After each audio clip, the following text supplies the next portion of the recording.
Hey folks, Roland Martin here. Coming up next on Roland Martin Unfiltered, live from Jackson, Mississippi on this Tuesday, November 20th, 2018. We break down the Senate race in this state. Mike Espy running against Cindy Hyde-Smith. Got some breaking news in terms of major companies pulling their donations to Hyde-Smith because of her public hanging comments. And we'll also on the show hear from Mayor Lumumba, the mayor of Jackson, Mississippi. Also actress Aunjanue Ellis.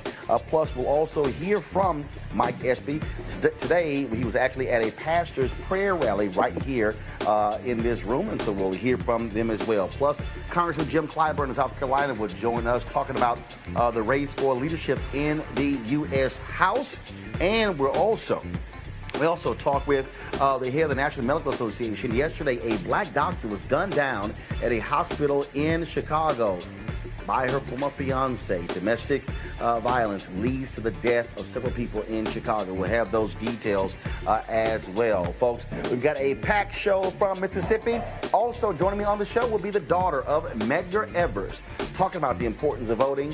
And I'll show you when I visited the home of Medgar Evers, where he was assassinated on June 12, 1963. It is time to bring the funk on Roland Martin Unfiltered. Let's go. He's got it. Whatever the biz, he's on it. Whatever it is, he's got the scoop, the fact, the find. And when it breaks, he's right on time and it's rolling. Best believe he's knowing. Putting it down from sports to news to politics. With entertainment just for kicks, he's rolling. It's on go, y'all. It's Roland Martin, yeah. Rolling with Roland now. He's funky, he's fresh, he's real, the best, you know he's Roland Martin now.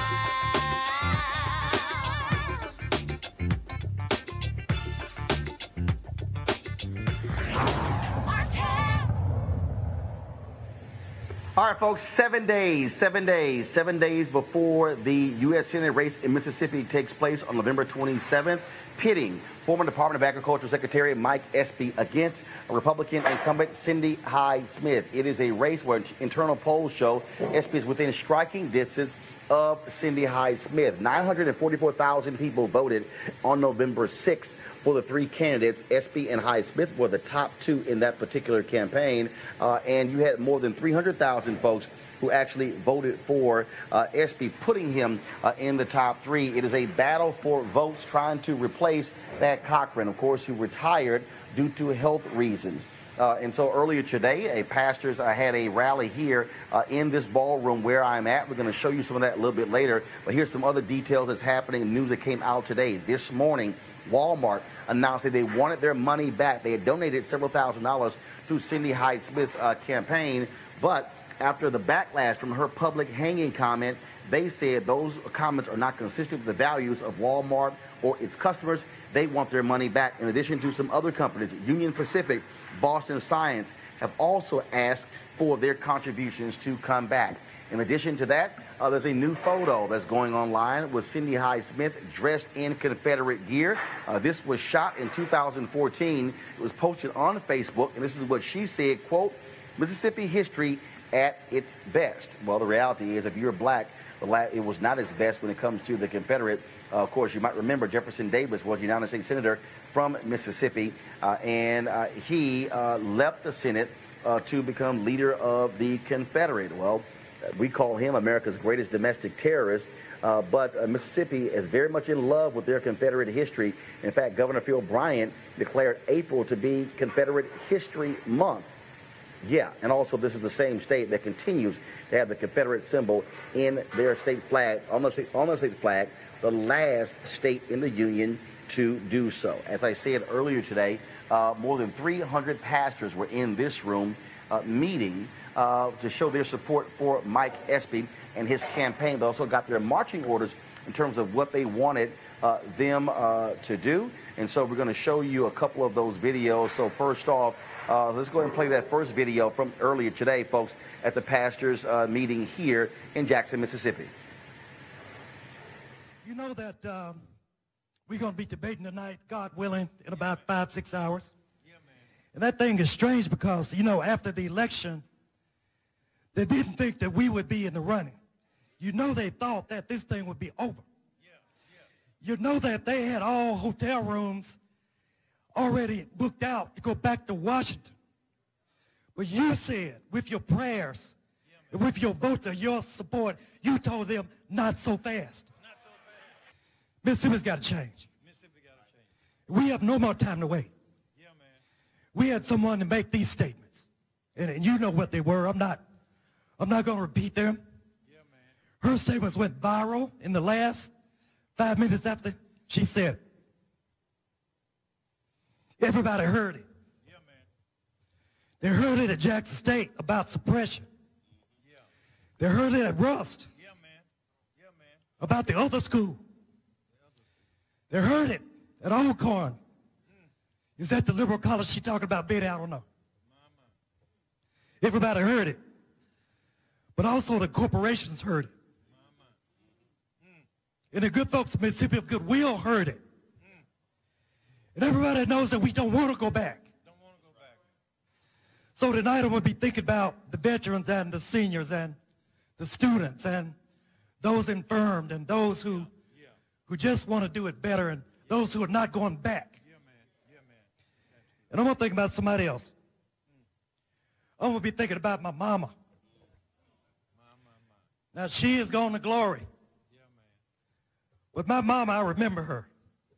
She taught me and my twin sister how to read and a chalkboard in the kitchen because we couldn't go to a public school in Yazoo City. And you know why. I'll be thinking about my mama who went downtown Yazoo City to try on a dress.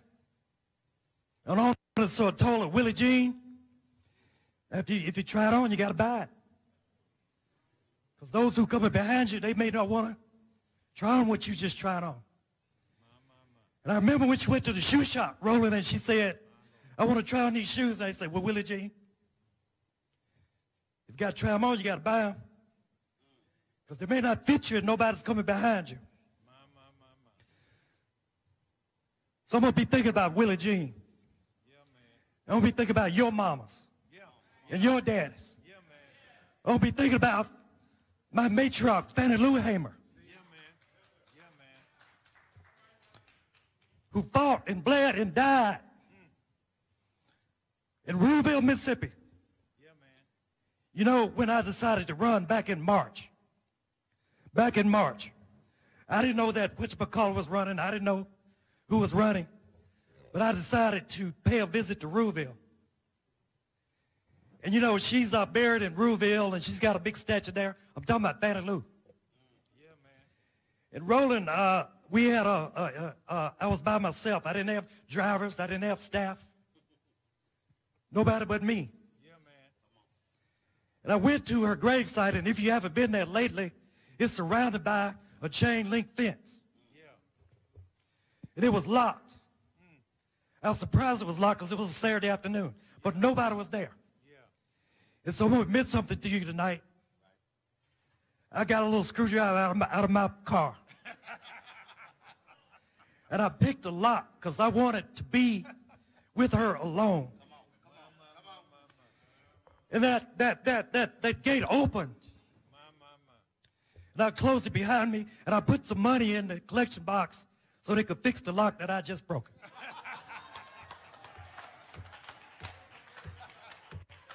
I said, Betty Lou, this is Mike. Mike. You're the one that ran for Congress in 1964. Yeah, man. Knowing that you could not be elected. Yeah, man. Yet you had to be the lodestar. You had to be the signal. You had to be the person that people like me would come behind. Yeah, man. My Lord. I said, I want to do it again. I want to try to do it again. I need your strength.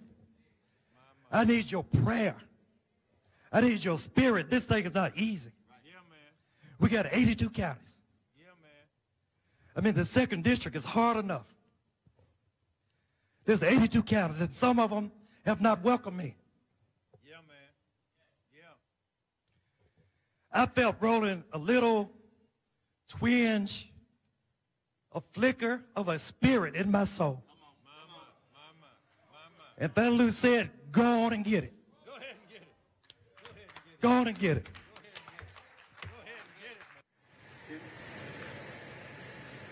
Now, folks, this rally was called by Pastor Jerry Young. He is the head of the National Baptist Convention USA. He also leads the church where Mike Espy has been a member for more than 30 years. Last week, he and I talked, and he said, Roland, if you're going to come to Mississippi, I would love for you to address these pastors. And so I did.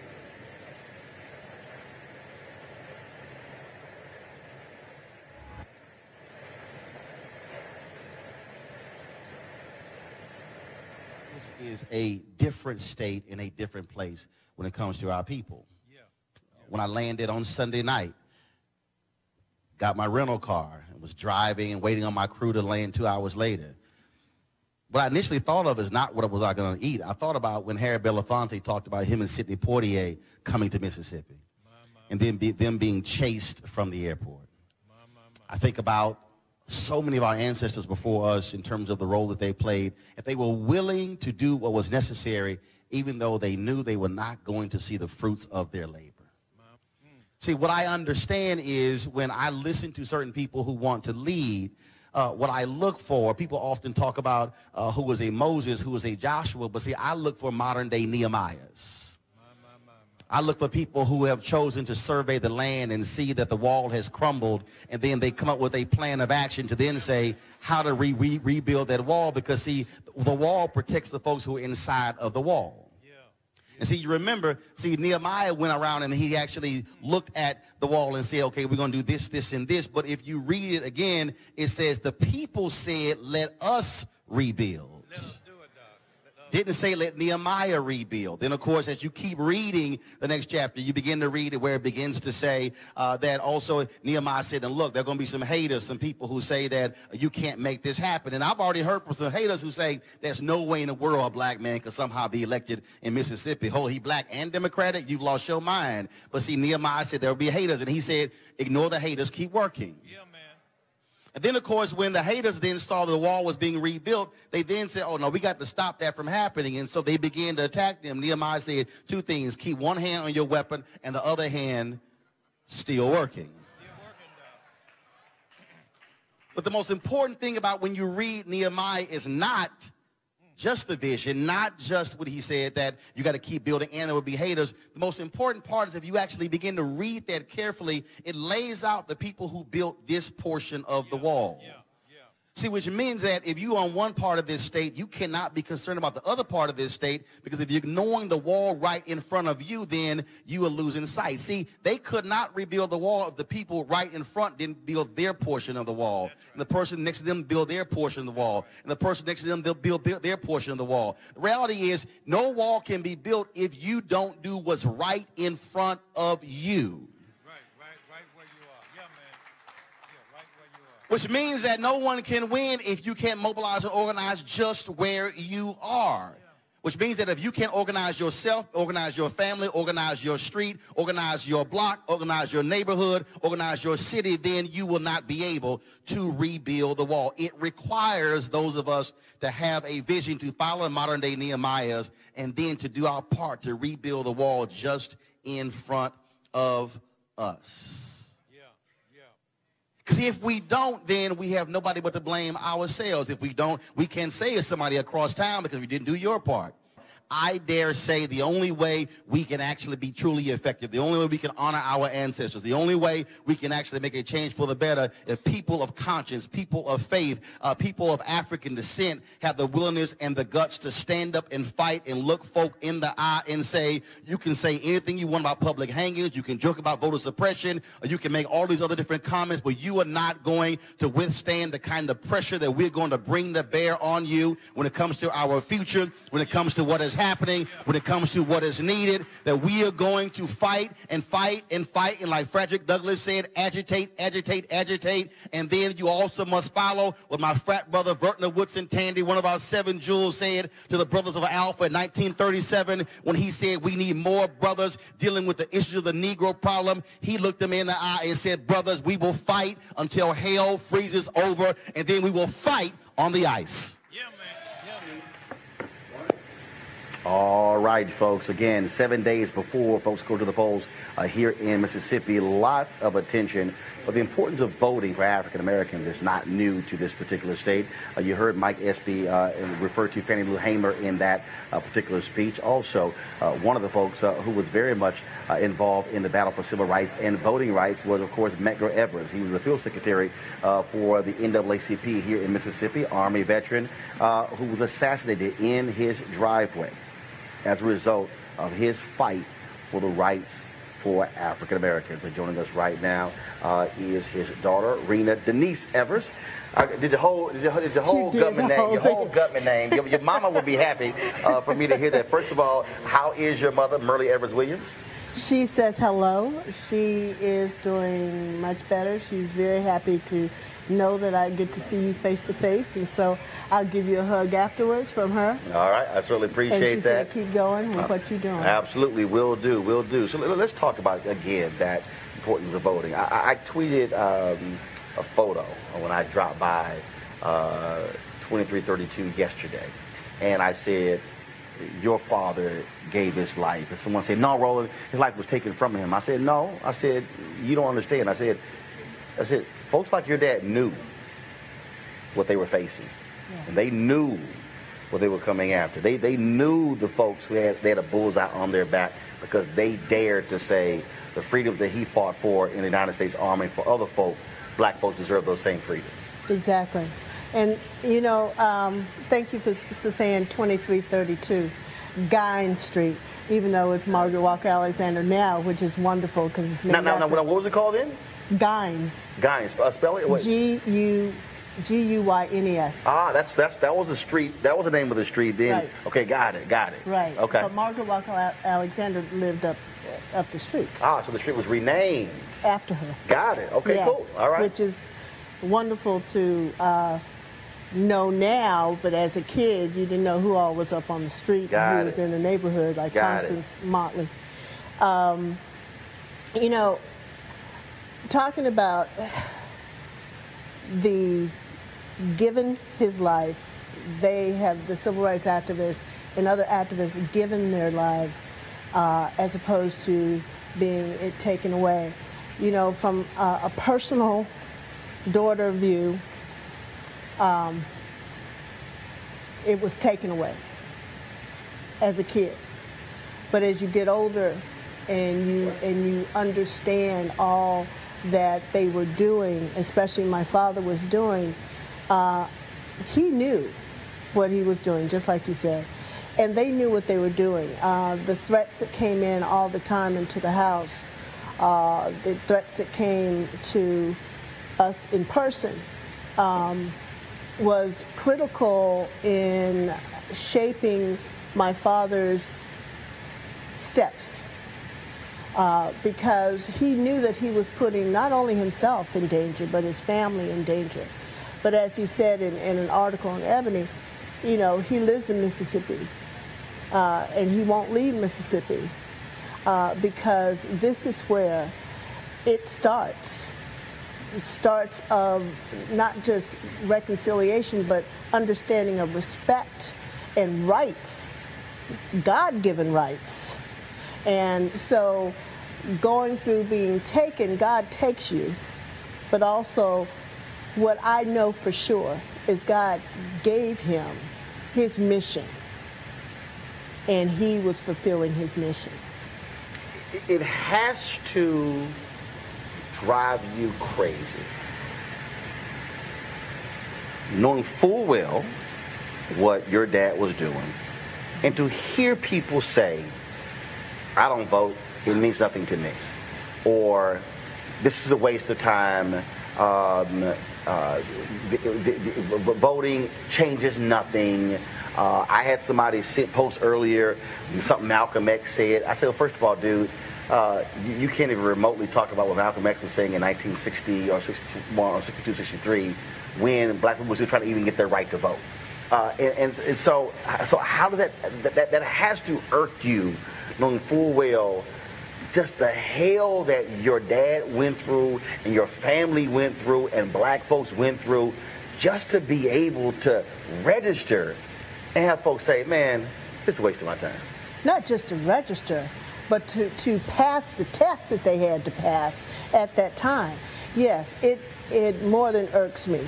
And actually, I have a couple of friends who of different ethnic backgrounds that have said that to me. Well, Rena, I'm sorry to say this to you, but, I'm not going to vote. And I said, and why not? Well, what does it matter? I said, one vote counts. One vote counts in a lot. I said, does your life matter to you? Do you know what your rights are? First of all, you are privileged at this time, and I use that word very lightly. You're privileged at this time to be able to walk wherever you want to walk, to be able to go into a restaurant of your choosing, to be able to go, as I heard Mike Epstein said earlier, try on clothes in the high-end stores without being told to go out or told that you can't try on. You have to buy it and you can't return it. You have to, gauge what your clothes size would be in order to get it, or be totally refused to be able to go into the store. And that's what happened. And what irks me, really gets me, is that people think that this was centuries ago. This happened my lifetime. I'm 60 years old. And I'm 63 years old, and I'm proud of it. Right. Your mama proud when she give her age. Go yes, ahead. she is. Yes. And so what irks me is that, do you realize what is happening now happened then? You're not that far removed. That's really 50 years ago, 60 years ago. Your parents, your grandparents lived through this. You're living in a day where you have the opportunity to understand what's going on by technology. Most people carry around cell phones.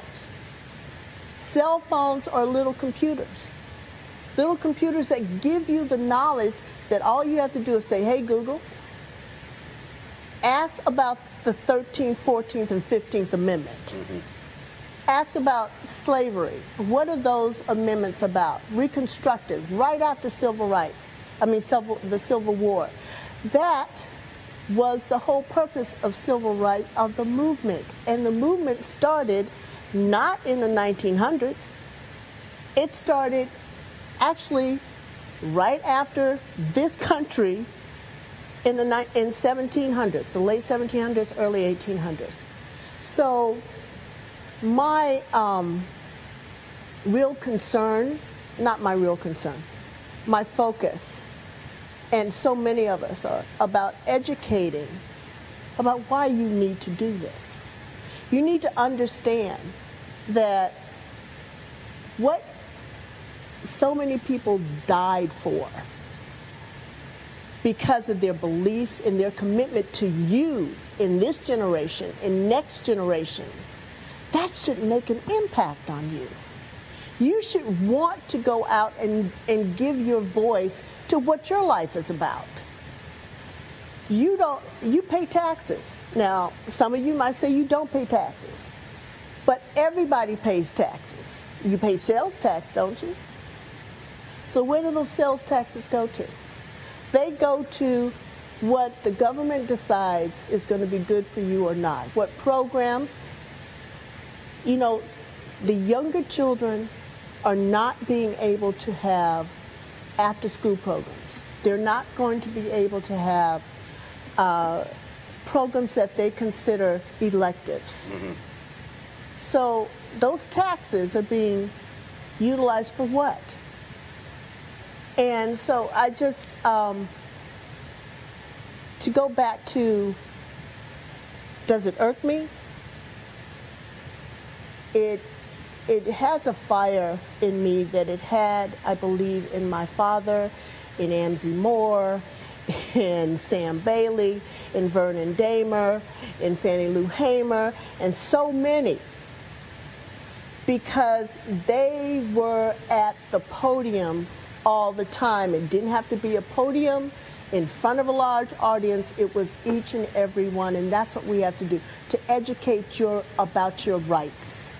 And look, earlier today, again, at the pastor's prayer rally, they announced about 944,000 folks had voted, and that they were seeing numbers voting in this race that were comparable or even higher than when Obama ran.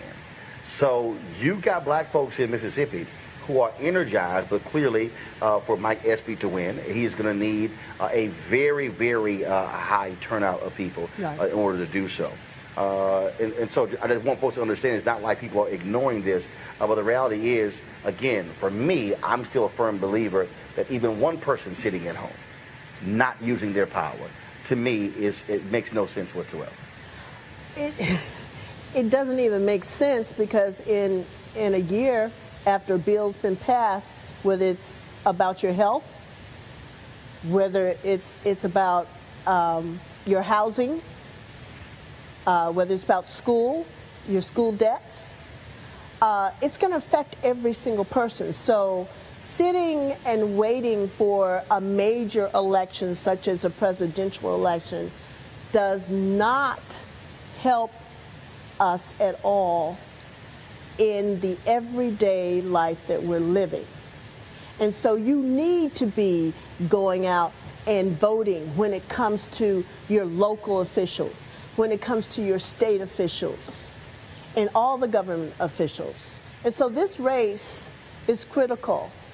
The race all this year in a lot of different states have been critical, because things are going backwards at a amazing rate that it feels like I'm back in a mass meeting with my dad, and he's talking about your rights and what you need to learn and what you need to do. So we have to get out, not only the vote, we have to get out the ones that are sitting, as you said, in the armchair going, okay, let me look at this election, let me see what it's doing. There's too many waiting to see, and you keep waiting and we won't have. All right then. Okay. I just, if you mind, if I can just say one thing, and I go by my dad, his wisdom, and it amazes me when I go back and read some of his speeches. What's so prevalent now? And I'm like, here we go again, but it's so prevalent. And so I just would like to just read this one thought. And I have this on my website. But although great strides in the field of human relations have been made, we cannot give up now. But rather, it is necessary from this day forward that we take increased devotion, lest those precious rights we have gained be taken away. Let it not be said of us when history records these momentous times that we slept while our rights were taken by those who would keep us in slavery, by those who say that we are doing all right. And that speaks volumes now, and that was done in April 20th, 1961. So that's valid now. So those of you who are out there hearing this, don't sleep away your rights. Go out and vote. Take at least 30 people with you, or make sure that they go out and vote, so our rights will be in a solid foundation in this nation. Evers, always good to see you. Love you. I appreciate it. Okay. Thanks so much. Thank you, Steve. All right, then, folks. Speaking of the issue of voting, that's what House Democrats are going to be doing very soon for their leadership. Of course, Nancy Pelosi, she wants to return as Speaker of the House. Steny Hoyer of Maryland, he wants to be the House Majority Leader. And my next guest is running again to be Majority Whip. Joining us right now from South Carolina is Jim Clyburn. Congressman Clyburn, how you doing? I'm doing good, Roland. How are you? But good to hear from you. Doing great. Well, first of all, certainly I do want to get your thoughts before we talk about the House leadership vote. I do want to get your thoughts about Mike Espy running here in Mississippi. You, of course, civil rights leader in South Carolina. You remember Medgar Evers very well, the fight that black folks had to vote in Mississippi, and just your initial thoughts about his campaign. I do remember all of that very well, and it's kind of interesting to hear the previous guest talk about 1961, the year I graduated from South Carolina State. Also, the year I went to jail for my final time. And it was all about trying to get the right to vote off the back of the bus into making individual decisions based upon whatever you were capable of rather than because of your skin color. And to see what is happening now, new Supreme Court decisions gutting the Voting Rights Act, new judges being appointed, judges who make it very clear in their writings and their speeches that they will turn the clock back if given the opportunity. And one of the checkmates to all of that is the Mike Espy race down there in Mississippi. If Mike Espy were to win this election, I think a week from today, he would be standing in the gap of whether or not these right-wing judges will continue to be appointed to the United States Supreme Court. I am hopeful that people in Mississippi will turn out in record numbers, something similar to what the people in Alabama did when they stopped Judge Moore. And things are lining up for that to be the case. Judge Moore made who he was and still is, I suppose, very clear in things he did and things he said. And people were incensed by it. And a lot of people who would have ordinarily voted for him were insulted by it. And the ingredients were there for us to win that victory. What we just heard, this senator have to say about making a joke about a public hanging. And I understand rather than apologize, she doubled down. And other things have come out that she has said. And I venture to say it was a bullhorn rather than a dog whistle. That is, you can't have a louder bullhorn than that, than to talk about a public hanging and try and never apologize for it. She was sending a signal to various people there in Mississippi, and one of them responded almost immediately, writing her a check for $2,700, which is all the law will allow him to make. I'm told within a couple of days of that statement, that check came from one of the most right-wing people in Mississippi, and I think that's why she said it, in order to the gender reaction from that element. So I'm calling upon the people of Mississippi to really get out to the polls in record numbers. Now that Walmart has now stepped up and demand their money back for the contributions they made to her, I just believe that there are enough people being insulted by this for us to be incented to the extent that we'll get out and vote. Congressman, I got to ask you this question here. Politico is now reporting that your fellow Congressional Black Caucus member, Marcia Fudge of Ohio, who was considering running against Nancy Pelosi to be the Speaker of the House, she has decided not to, that she is going to endorse the Speaker. She said that she is being promised by Pelosi to work to protect voting rights and assure her that, quote, the most loyal voting bloc in the Democratic Party, black women, will have a seat at the decision-making table. Just your thoughts on, so this clearly, so although you have individuals out there who are trying to keep Nancy Pelosi from getting those 218 votes, no one individual has stepped up. Just your thoughts on Marcia Fudge throwing her support behind Congresswoman Nancy Pelosi. Marcia Fudge is probably one of the most articulate, thoughtful people that I ever sat down with. And I sit down with her often. I've been on the phone with Marcia quite a bit over the last several days.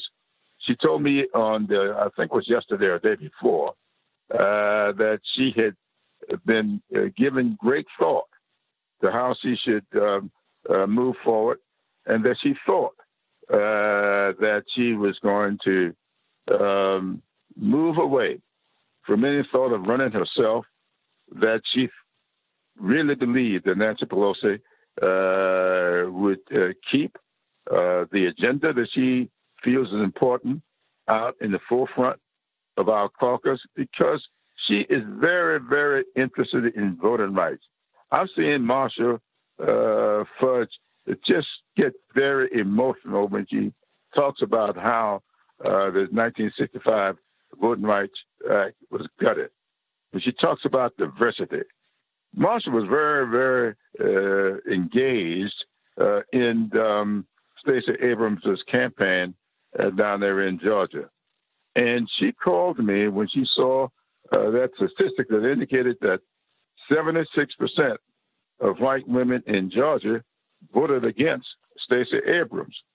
She was really upset about that. She said that, you remember down in Alabama, 98% of black women voted for Doug Jones. And then on the other side of the coin, around 56 or 58% of white women voted for Judge Moore. Marcia was upset about that. I mean, really very emotional about it. And she really wanted to see our caucus move forthrightly on diversity issues, on restoring the Voting Rights Act, on doing what is necessary for those people who have been so loyal to the party. I saw a study released on yesterday, someone sent it to me last night, that indicated this whole blue wave was really jump-started by the black vote. Yet you don't see a whole lot of credit being given to that. A lot of people don't realize there will be 9 additional African Americans serving in the Congress this time, come January, if all goes well. And so Marcia Fudge really, really was upset by some of the language, some of the comments that she heard, and people not giving proper credit to what African Americans have done with the Democratic Party. And that's what had her really concerned. But she told me on yesterday that after giving a great thought over the weekend and discussing it with her family, that she was not going to move forward in the challenge to Nancy Pelosi, but that she had some discussions with Nancy. I think it's been publicized. They met before we left Washington on Friday. And then after mulling over that, she has decided that she's going to vote for Nancy, going to support Nancy, and I think she says going to support the ticket of Pelosi, Hoyer, and Clyburn. Well, we certainly will see what takes place there. Again, we know that you're running to be the majority whip, Congressman Clyburn. Glad to have you. Can't wait to have you back in studio to spend some time with us. Of course, we are down here in Jackson, Mississippi, covering all the angles. And I hear you, but I tell you what, there's at least one show that gives black folks credit for what took place on November 6th, and that's Roland Martin Unfiltered, which is why we here, because there are no black news shows on black cable news networks. There are no other shows that's blacker than we are, and that's why we're here, to be sure to tell our story so nobody else is controlling the narrative. Well, thank you so much for doing that. You've always been upfront with that. You've never been ashamed or in any way abashed to really tell it like it is. And I really appreciate you for that. And thank you so much for doing that. And I hope that your listeners down there will respond in a way that will make us all of us, proud to be Americans. You know, I've been saying throughout this campaign that overarching everything this year, we can talk about health care, affordable housing, student loan debt. These are big things. But overarching all of this, I think, is America's goodness, the basic goodness that we always had, even when it was a lot of inequality. There's been a basic goodness about people. The guy in the White House today is sowing seeds of discontent, discord, and it's going to be disastrous if we don't check him. And the best way to check him is to send an African American from Mississippi to the United States Senate. That would send a signal like none other to date. Congressman Jim Clyburn, we appreciate it, sir. Thank you so very much. Thank you so much for having me. Yes, sir. Thank you very much. I want to go to my panel right now. Spencer Overton, he's the president of the Joint Center for Political and Economic Studies. Malik Abdul, Republican communications consultant, and he also, of course, is a native of Mississippi. I want to start with you, Malik. We'll go to the news of all these companies, Walmart, these other companies pulling their money, Boston Scientific, pulling their money from Senator Cindy Hyde-Smith because of that public hanging comment. That comment has gotten lots and lots and lots of attention here in Mississippi, Malik. Yeah, you're absolutely right. You know, most of my family, as I said, are Democrats. Actually, all of my family are, are Democrats, and so they are hot about the comments that Cindy made. You know, I said on the show here that I didn't agree with her comments, and I thought that she should have came out with a much more forceful, well, an apology first, and a much more forceful one at that. Whether or not it really affects the outcome of the race, I really don't know if we're going. I don't know if that's actually going to happen. But you know, the fact that Walmart and some of the other companies pulled, are asking for money back or something, it doesn't surprise me. It doesn't surprise me at all. Spencer, you are the author of the book Stealing Democracy, New Politics of Voter Suppression. And the bottom is this here.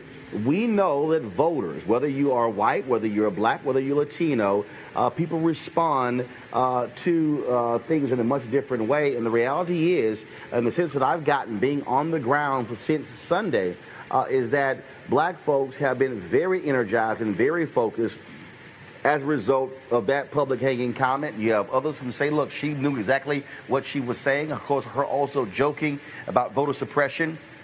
Her campaign saying that was edited out of context, yet the student who they used, her campaign posted a photo of that student to try to say, oh, I was talking to a couple of black students. That student said, don't you dare use me for your campaign purposes.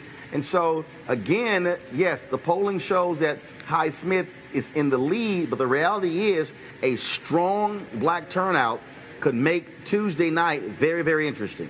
That's right, Roland. And just to lay this out, this is the blackest state in the country, right? Over 38% of residents in Mississippi are black, and they're woefully underrepresented in terms of the congressional delegation. Only one of the 4 members of the House are black. Benny Thompson, a great member, but only one of 4.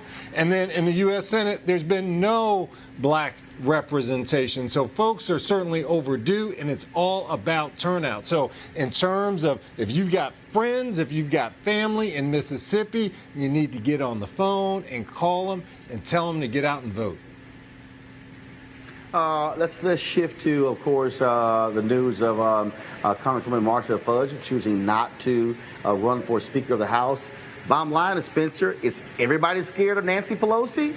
Right. That's right. Now, you'll remember that the situation we're in is that Nancy Pelosi has a lot of votes, but she doesn't have enough Democratic votes to get across the line in January, because there are a lot of Democratic members who, when they were running, they said, we're not going to support Nancy Pelosi. So we'll see how this works out. Another important thing we didn't talk much about when you had him on is Clyburn. He'll be number 3 in the House. You know, just sage, incredibly smart. He'll be the highest ranking black person in the United States government if he becomes a Democratic whip. Malik, again, look, competition is important, and the fact that you have these folks who don't want to vote for Nancy Pelosi, they've got nobody to vote for because no one has publicly said they're going to run against Nancy Pelosi. You know, I was listening to Clyburn and some of the other discussions that they've been having about this this race, and for me, I look at it and I say to myself, you know, this is exactly one of the reasons that I left the Democratic Party. Because as you see, Marcia Fudge has no support. The Congressional Black Caucus, the largest caucus in the House, she wants to run and she gets no support. And it's reminiscent to me. No, hold up. No, that is not true. It is not true that she does not get any. Okay, well, Malik, that was an exaggeration. Yeah. Malik, I've talked to congressional members. Marcia Fudge does have support, but one of the decisions as to why folks are not running is if they don't believe they can get 218, they're saying I'm not going to make a run for it. But that's just not true. Okay, yeah, and I apologize for that. I shouldn't have exaggerated the number, but the idea is that she still doesn't have the support. She has some support, but she doesn't have enough support to win. And here we are for the CBC, and I think I read somewhere that members of the CBC weren't even fully behind her. How can you not be fully behind someone, you know, a member of your own caucus? And this is the problem that Democrats have. You know, even if we're talking about the race down there in Mississippi, Mike Espy started running in March. Thanks, Joe Biden, for showing up in what, November? You know, I appreciate the natural interest in the race, but the reality is that Mike Espy has been running since March, and he's had no support from the larger Democratic Party. They weren't interested in talking about Mike Espy because they were more interested in talking about Gillum. They were more interested in talking about Abrams. So now I got to push back on Malik on this House issue, right? And I got to push back because if you look at the Republicans in the House, I mean, we've been through speaker after speaker because it's such a difficult group to manage here. I mean, we basically have Paul Ryan leaving because it's just a difficult group to manage. With Nancy Pelosi, you've got someone, you know, certainly she's got her defectors here, but she does have a significant amount of support. She's raised over $100 million for the Democrats in terms of doing this. And so certainly I think the Republicans have been much more so cats scrambling every which way as opposed to the Democrats. And it takes real strength to hold so many different people in line. Yeah, I'm not going to, I give Nancy credit. She's very talented. She's a skilled tactician. She's great. But the reality is that there sits Marcia Fudge, and she has no support. Well, she has very little support, and it doesn't seem like she has that from her caucus. Okay, again, you have support there. It may be 60 to 100 votes, but you need 218 is really what the issue there is. All right, folks, gentlemen, hold tight 1 second. I got to go to a break. And so I want to share a message from one of our partners, folks. As we transition into the holiday season, this is the time when people are starting thinking about giving and also sharing.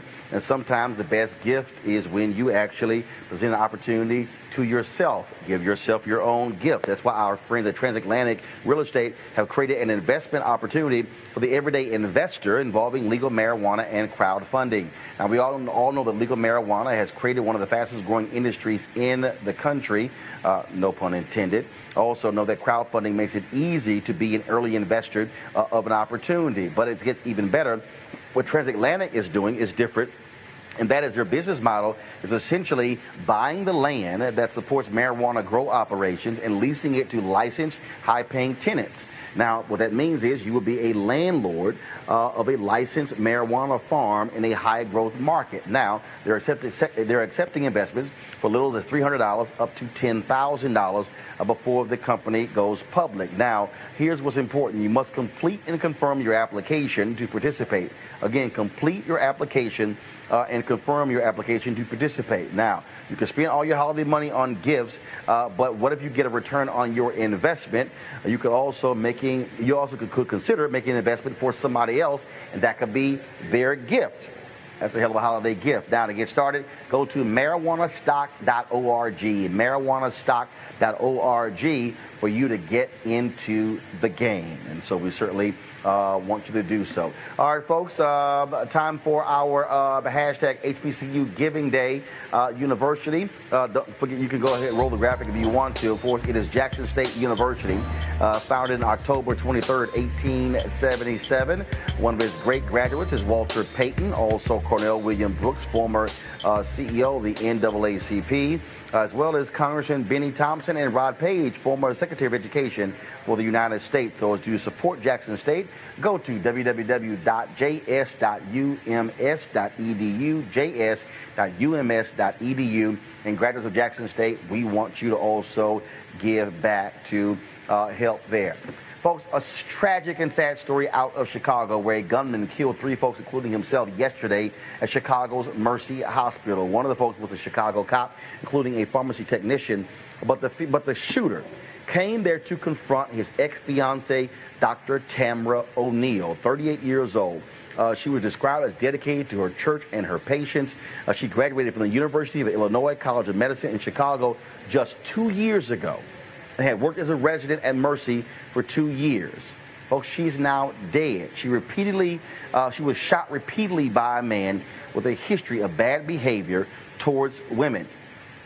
He also had a restraining order against him from his ex-wife. Now, he bought his gun legally and had a concealed carry permit, even though he had that level of history with domestic violence. Joining us right now is the president of the National Medical Association, the largest group of black doctors, Dr. Neva Lubin Johnson. She is there in Chicago, and in fact, she has been on the staff at Mercy Hospital for 30 years. Dr. Johnson, first of all, just such a sad story.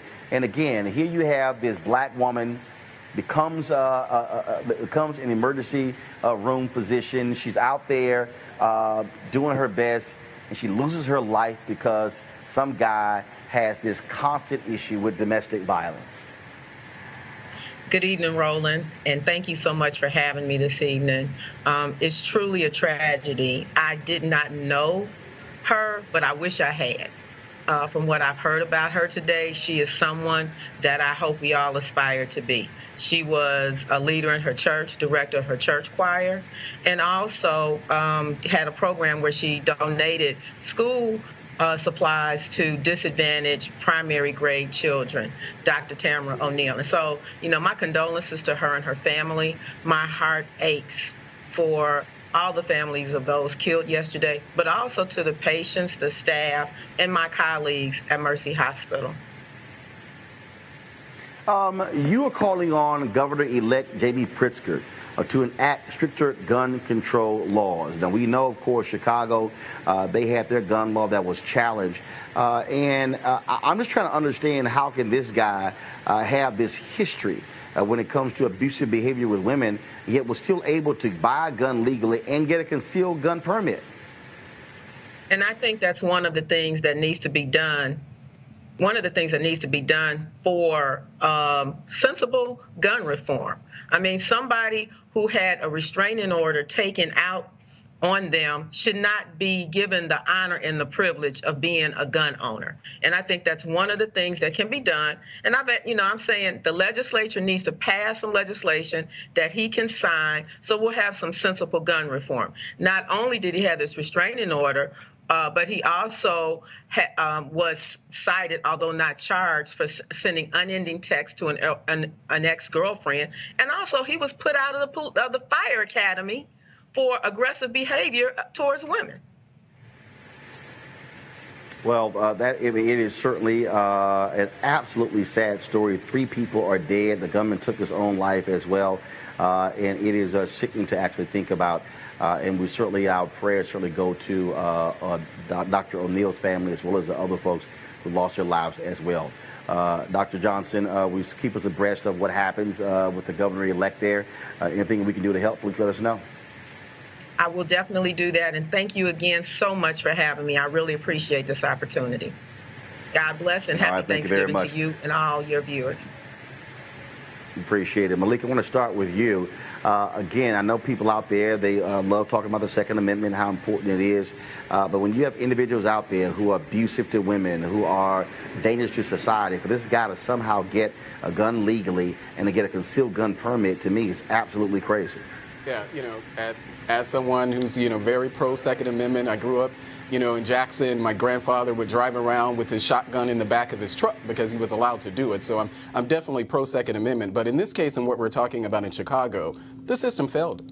The system failed her. The system failed this, you know, Chicago. I don't know. I know that Chicago is a very as far as their gun restrictions, I do know that they were very restrictive with their guns, but this seems like we need to have a larger discussion, and we have these sort of things all the time. Each time something happens, we say to ourselves, okay, well, what are we going to do? But in this case, I mean, the guy bought the guns legally, and there has to be some sort of check before he's able to do that, some sort of mechanism. Even I'm saying this as a conservative, you know, there needs to be a mechanism to prevent these type of things, because I would like to see what the NRA statement on something like this is, because this is indefensible. Something failed, and it wasn't having, and the answer is not another person having a gun. Something failed to the fact that, to the idea that he even had the gun. So, you know, I think that, you know, they need to look into that, and whatever they can do. You know, we don't need to have Americans around this country dying for something like this. And Roland, the data shows that domestic violence is an indication of people who are likely and prone to commit gun violence. So certainly the Illinois law needs to be changed. One problem, though, in Illinois, and this is the reason that, you know, I think we differ on this, one reason we need federal regulation is because a lot of the deaths that happen in Chicago are a result of guns that are brought from Indiana, where there are fewer restrictions on guns. Yeah, that's true. That's true. Yep, and that really is the problem there, those collar counties that are around Chicago.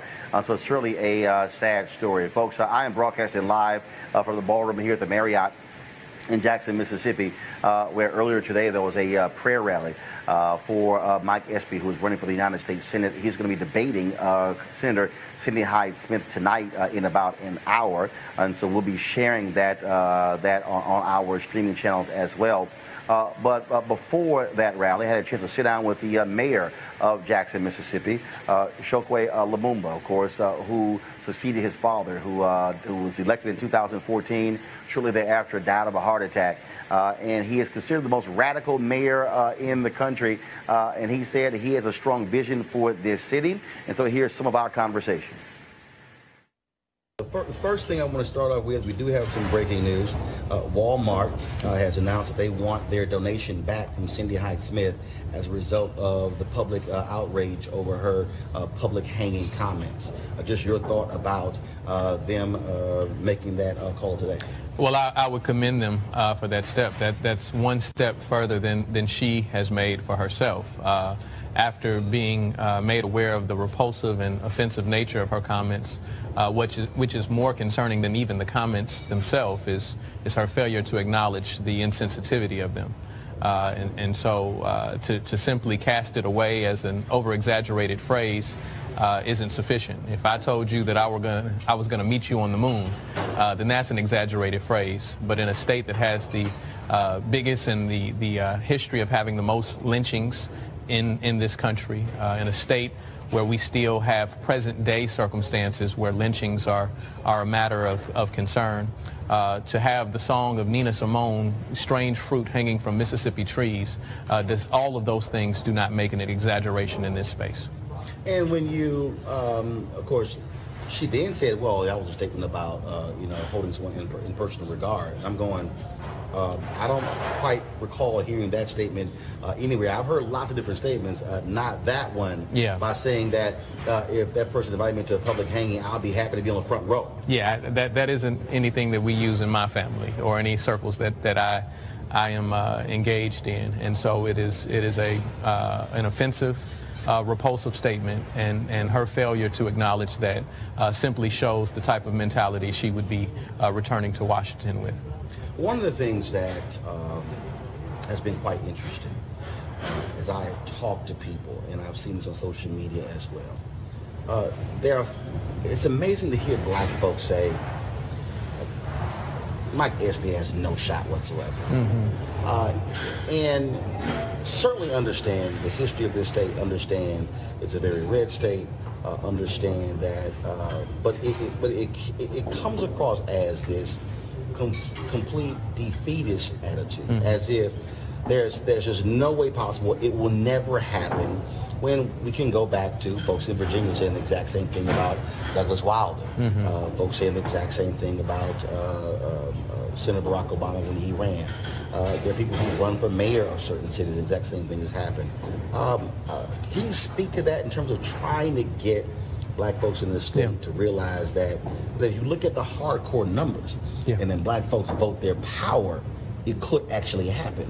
Absolutely. I would actually suggest that as we see elections in Florida, we see the Stacey Abrams election in Georgia, and very proud of the efforts that both of those individuals gave.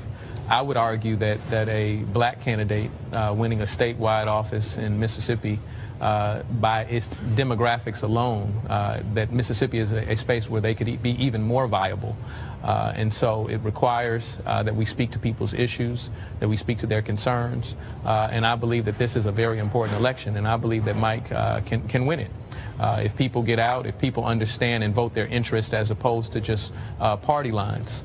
I would challenge someone in Mississippi as we're, seeing Cindy Hyde-Smith and a Republican Party beating the drum about a border wall. I'd ask someone in Mississippi, when was the last time that immigration was your problem? You've been the poorest state as long as I can remember, and no immigrant has taken your job. If it was your job, they couldn't take it in the first place. And so when we're talking about a candidate in Mike Espy who talks about health disparities, a very real circumstance in Mississippi, that's speaking to your interests. When you see a candidate who has experience in agriculture, being the former Secretary of Agriculture, and can talk about incentives for poor farmers and people who are trying to make the very best out of that type of economy, that speaks to your interests, and I hope that people vote their interests as opposed to just party lines. All right. Mayor Lumumba, we certainly appreciate you sitting down with us and having this conversation. Glad to be back in your city, and certainly look forward to coming back next time. Happy to have you here, brother. All right, to have you. All right, then. And first of all, folks, we're going to go a little bit over our time today. I want to thank Spencer and Malik for being on our panel today. I know we had quite a packed show, and so I thank both of you for being on the show. Again, folks, don't forget, I told you to be sure to get Spencer's book on voter suppression. You can get that on bookstore, Amazon, however you want to order it. And so, Spencer, Malik, thanks a bunch. Thanks, and happy Thanksgiving. And get you some Big Johns Likewise, while you're down there, Roland. All right, I'll try to do so.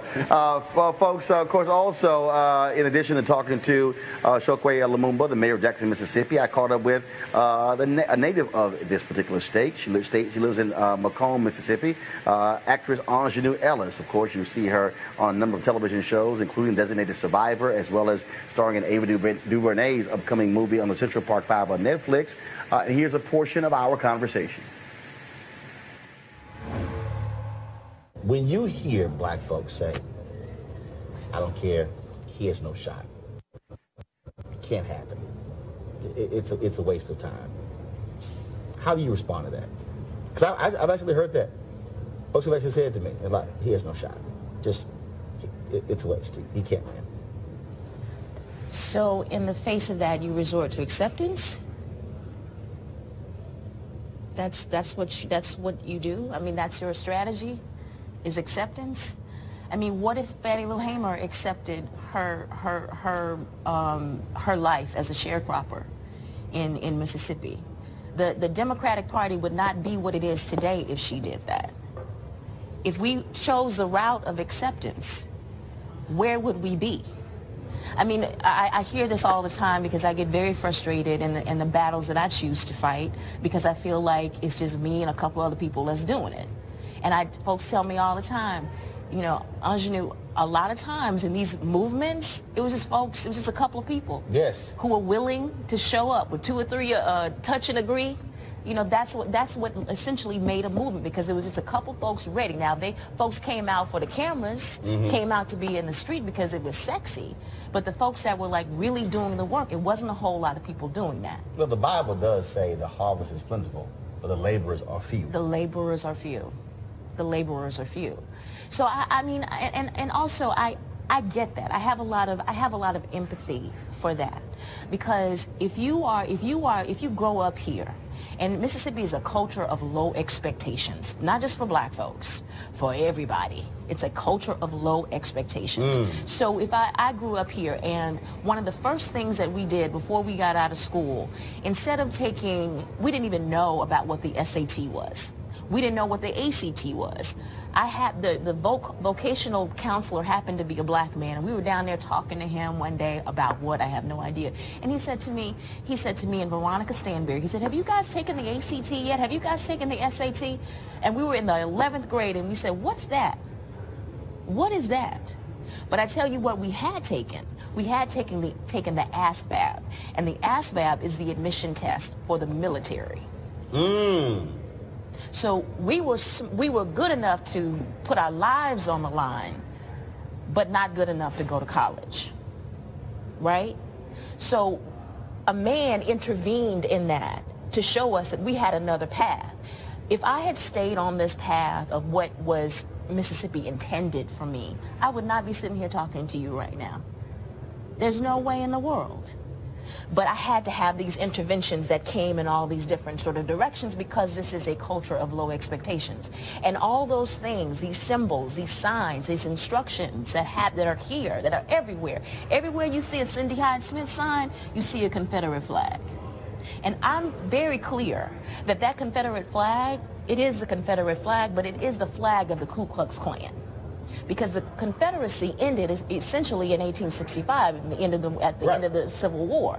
What took over? And that flag was furled, and it was stored. Yes. And it disappeared for 2 generations.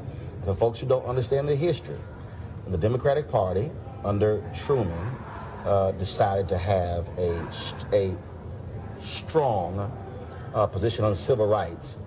There was a meeting. There was a conference where that flag returned, and it was held in this state. Yes. The Southern Manifesto was written, and that meeting was held in this state in 1948, where that flag reappeared. It had been gone for 2 generations. And so when I hear all these people who talk about, well, no, there's no association with the Confederate flag and race, no. Yeah. It was a direct appeal, Southern Manifesto, the Democratic Party on the issue of civil rights, and then of course Brown versus Board of Education, then of course all of these schools being named after Confederate leaders. That stuff happened after Brown versus Board of Education. It was all deliberate. Yeah, it was absolutely deliberate, and that contributes to a culture. And that culture contributes to how people see themselves. And that how people see themselves is when they surrender and when they accept that that guy has no chance because, you know, he's running against a white woman. All right, folks, if you want to see the full interviews with Lumumba as well as with Aunjanue Ellis, please go to my YouTube channel, youtube.com/Roland S. Martin. youtube.com/Roland S. Martin. You can also subscribe to our channel and be sure to turn on your live notifications so every time that we go live, you will get notified. All right, folks, the final piece today from Mississippi. We, of course, I was talking to earlier with Medgar Evers. Of course, she was there when her dad was gunned down June 12, 1963, in the family driveway. And I actually went by the home to see it for the first time, and I wanted to share this with you. Hey, folks, we're at 2332 Margaret Walker Alexander Drive here in Jackson, Mississippi. And behind me is the home that was of Medgar Evers and Medgar Evers.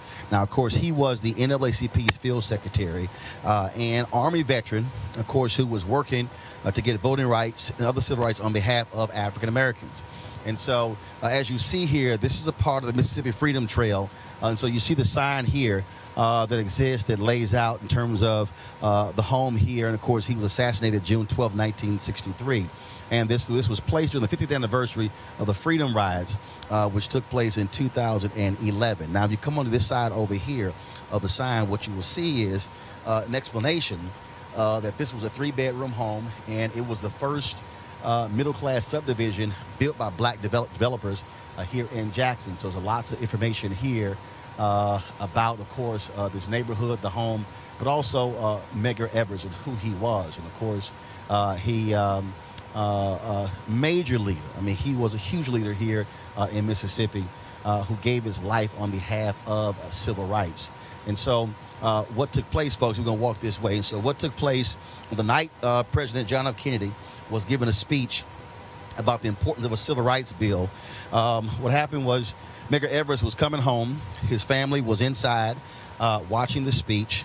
And then, of course, across the street, take a shot there. Take a shot across the street.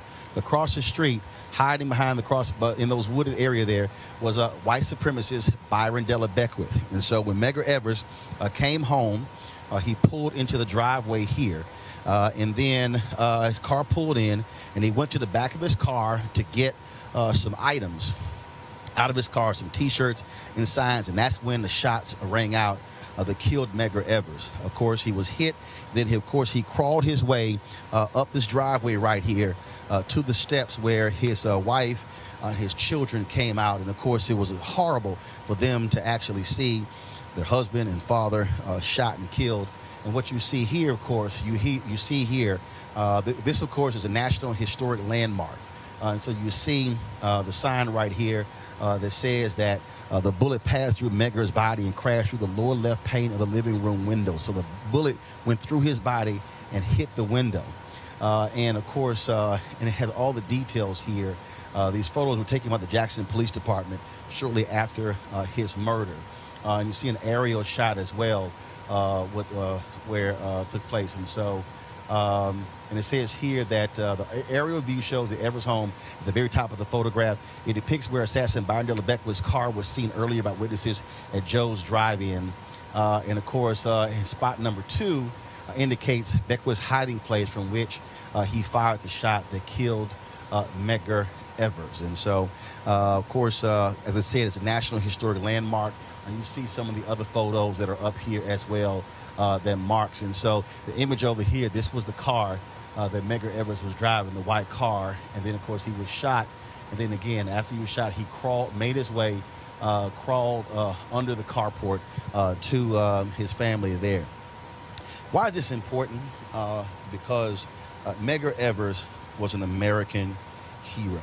Medgar Evers was a brother who gave his life for civil rights. And here we are in Mississippi, 2018. He was assassinated June 12, 1963. And it was his death that was one of the sparks that led to the 1964 Civil Rights Act and, of course, the 1965 Voting Rights Act.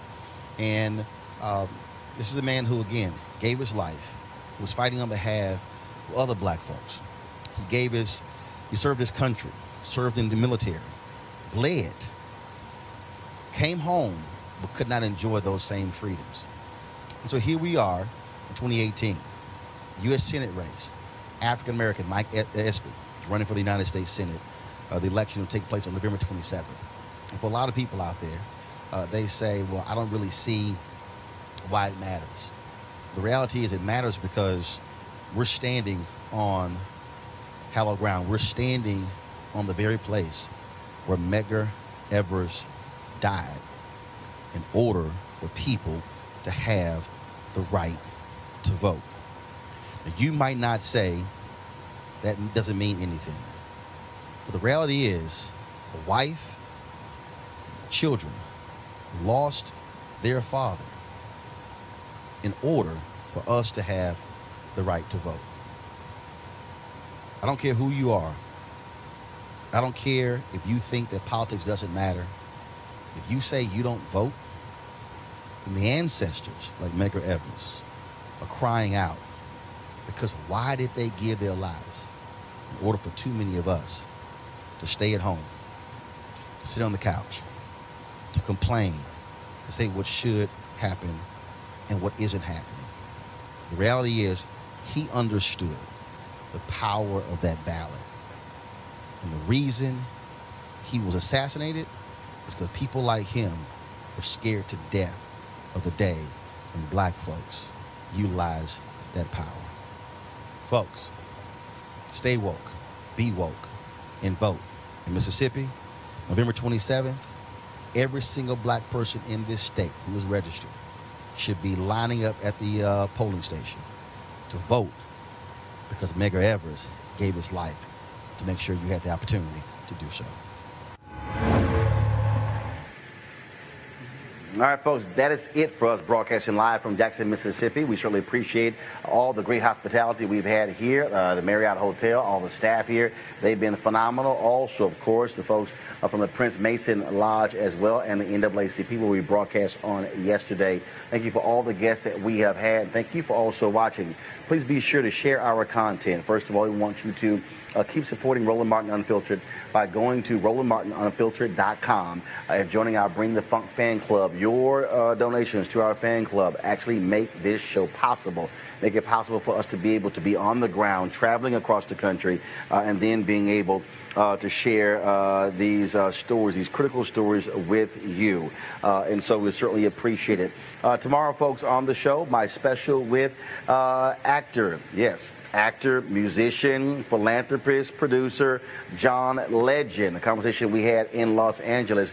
I think you're really going to enjoy this conversation. So we're going to be taking a little time off because of Thanksgiving. But so we look forward to you watching the John Legend conversation. And we'll also, of course, be sharing with you my discussion soon with Common and, of course, Nikki Giovanni, Lori Stokes, the book about her father, Louis Stokes, also Constance White, former editor of Essence Magazine, and her book. So we got some great stuff lined up for you. But tomorrow you'll be hearing from John Legend as I travel back to Washington, D.C. I want you to have a great Thanksgiving. Enjoy your time with your families. Don't eat too much. You know what I'm going to have? Some gumbo. Y'all can keep the turkey. That's what I like. And so, again, please support us, Roland Martin Unfiltered. Go to our YouTube channel, please, youtube.com/Roland S. Martin. Share our clips, watch our clips, join, subscribe to our channel as well. And why am I telling you to do that? Because here's why. I'm just going to be perfectly honest with you. There are 3 streaming channels out there: Facebook, Periscope, /Twitter, and YouTube. We actually generate more money from YouTube than the other platforms. And so those resources that we get also fund this show and make it possible for us to be completely independent, for us to be not corporately owned, and for us to be unapologetically black. And that's why we do what we do. And so we certainly appreciate all of you. Thank Henry Peterson, Anthony Hampton. Also want to thank Allison Joyner, of course, for all working with us on the ground here in Jackson, Mississippi. Thank you so very much, folks. Y'all have a great time. I got to go. Holla!